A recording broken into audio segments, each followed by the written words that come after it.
Tidak hanya dalam politik, organisasi supporter pun punya rezimnya sendiri.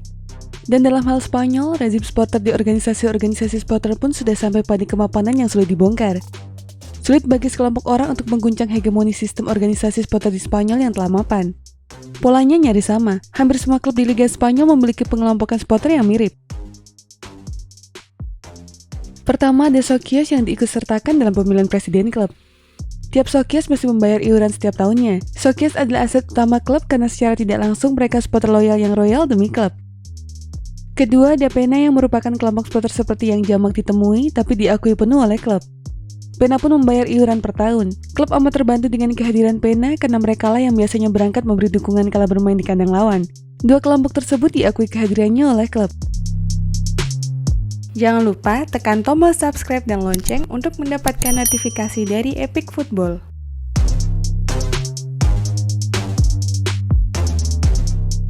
Setiap klub bisa saja memiliki lebih dari satu pena, Barcelona misalnya. Los Culés hanya memiliki satu pena pada 1944. Pada tahun 2005 jumlahnya meningkat berkali-kali lipat menjadi 1.500 pena yang berasal dari 4 benua. Pena biasanya terdiri dari orang tua, pria, dan perempuan. Sementara itu, para supporter yang berusia muda merasa termarginalkan, suara mereka seolah tak didengar. Pena awalnya dianggap sebagai kelompok sosial belaka oleh supporter yang lebih senior. Tidak ada upaya memeriahkan stadion dengan aksi-aksi seperti menyulut suar, membuat koreografi, dan semacamnya. Supporter yang lebih muda tidak puas dengan cara dukungannya seperti itu. Terjadilah perdebatan antara supporter yang lebih tua dengan supporter muda. Pada akhirnya, supporter yang lebih muda ini dilarang bergabung, bahkan dikeluarkan dari pena.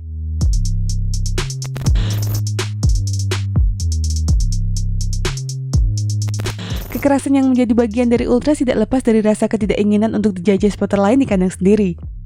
Ini yang terjadi saat Real Madrid Castilla Real Madrid B menghadapi West Ham United dalam ajang Piala Winners musim 1980-1981.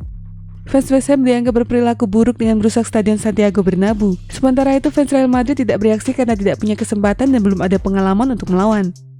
Pertandingan menghadapi Inter Milan di Liga Champions tahun 1981 dijadikan kesempatan bagi supporter muda Real Madrid untuk belajar dari ultras Italia. Pertandingan menghadapi Sporting Gijon di Liga menjadi awal petualang mereka. Para supporter muda terlibat pertentangan dan kekerasan. Akibatnya mereka dikeluarkan dari pena dan mendirikan kelompok supporter sendiri bernama Ultrasur. Setelah pendiriannya, Ultrasur terlibat dalam sejumlah kekerasan yang terjadi dengan fans lawan, polisi maupun jurnalis. Kehadiran Ultrasur seolah memicu tumbuhnya kelompok supporter lain. Yang paling terpengaruh tentu si tetangga Atletico Madrid.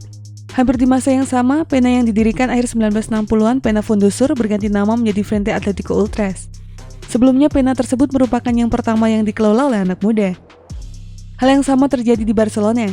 Pada 1981, Ultras Boxos Noise berdiri. Bersama dengan Ultrasur, keduanya menjadi model utama ultras yang ada di Spanyol. Karena provokasi yang kerap dilakukan Boxos Noise di stadion, 800 anak muda dari pena juvenil, kelompok supporter Espanyol, mendirikan Brigada Blanquillo Azules pada musim 1984-1985. Di fase pertama pembentukannya, seringkali terdapat sejumlah tendensi politis di tiap kelompok ultras, utamanya menyangkut identitas kedaerahan. Ultras dengan pandangan politik yang sama akan bersatu menjadi rekan, sementara yang berseberangan akan dimusuhi layaknya lawan. Kepolisian Spanyol melarang bendera dengan tongkat dibawa ke dalam stadion, padahal konsep yang meniru perkembangan ultras di Italia kala melakukan dukungan itu menjadi yang paling sering ditiru. Ultras di Spanyol pun memasukkan unsur Inggris dalam bentuk dukungan mereka. Penggunaan syal, cerawat, dan variasi chant lebih banyak terlihat dan terdengar di stadion.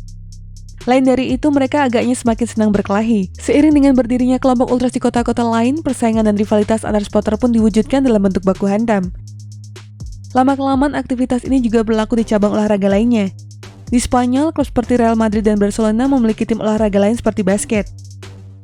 Musim 1986-1987 akan dikenang sebagai musim yang paling rusuh di Liga Spanyol.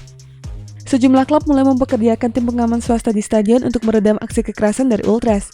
Ada pula yang mencoba melarang anggota ultras masuk ke stadion. Namun hal ini tak sepenuhnya berhasil. Klub membutuhkan ultras untuk memberi dukungan dan memberi teror bagi lawan di kandang maupun tandang. Bagi sejumlah klub yang menganut sistem socios, terdapat anggota ultras yang bisa memilih presiden klub. Ini yang membuat ultras tak bisa dibasmi begitu saja. Ideologi yang dianut ultras di Spanyol nyatanya amat dangkal. Misalnya Ultras Boxos Noise yang awalnya berideologi kiri dengan pro kemerdekaan Katalan, kini berubah jadi pro-Nazi yang ada di sisi kanan. Banyak yang kini meragukan dukungan Boxos Noise untuk Barcelona. Mestinya Barcelona adalah segalanya dan ideologi nomor 2 bukan sebaliknya. Pada akhirnya kekerasan pun menjurus pada perbedaan etnis, orientasi seksual, dan imigran.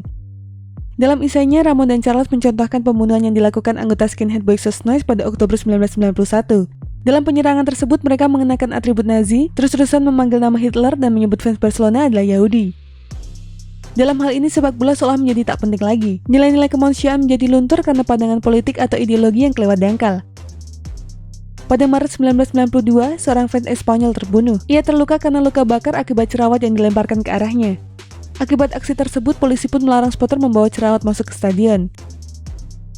Di tahun yang sama, pemerintah Spanyol membentuk Komisi Nasional Melawan Kekerasan di Kegiatan Olahraga (CNCVID). Tugasnya adalah menginvestigasi masalah kekerasan di Spanyol, serta memberi sanksi bagi fans dan klub jika itu terjadi. Mereka menyarankan agar kelompok ultras tidak diakui oleh klub. Ironisnya, kelompok ultras tersebut merupakan bagian dari PENA yang terdaftar sebagai anggota resmi klub.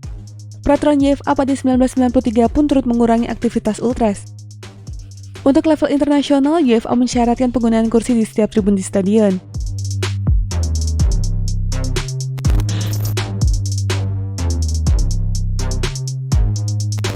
Sejak mulai diperketatnya pengamanan oleh pihak kepolisian serta ancaman hukuman bagi klub dan fans yang terlibat dalam kekerasan, sejumlah anggota ultras pun berbenah. Tidak sedikit di antara mereka yang memilih kembali ke jalur yang benar sebagai ultras tanpa disusupi pengaruh skinhead yang neo-Nazi. Ada yang membuat kelompok baru yang mementingkan klub ketimbang yang lain. Mereka menolak segala jenis kekerasan tetapi tetap memberikan dukungan penuh dari atas tribun.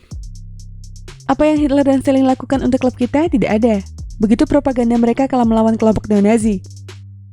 Pada akhirnya cerita tentang ultras di Spanyol hampir berakhir bahagia. Grup alternatif tersebut menjadi kelompok yang membangun bagi klub dengan mengadakan diskusi, debat, dan program yang bersifat edukatif.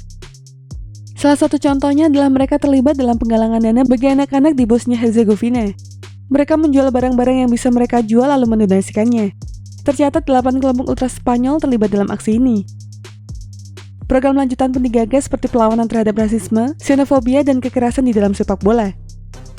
Keterlibatan ultras dalam sejumlah aktivitas tersebut membantu mereka mengangkat citra baru yang lebih positif.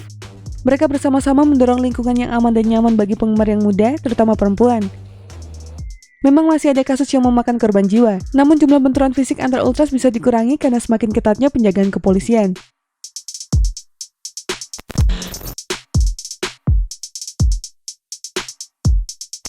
Kehadiran ultras yang mementingkan hal lain ketimbang sepak bola dan klubnya memang sudah lama menuai catatan kritis. Mereka menjadikan sepak bola sebagai ajang unjuk gigi mempertontonkan kekerasan. Maka sudah dimaklumi jika atmosfer stadion di Liga Inggris yang saat ini begitu kentara tak seramai kala tribun berdiri masih ada. Kini di sudut stadion bisa terlihat penonton atau turis Asia dengan ikat kepala berwajah India.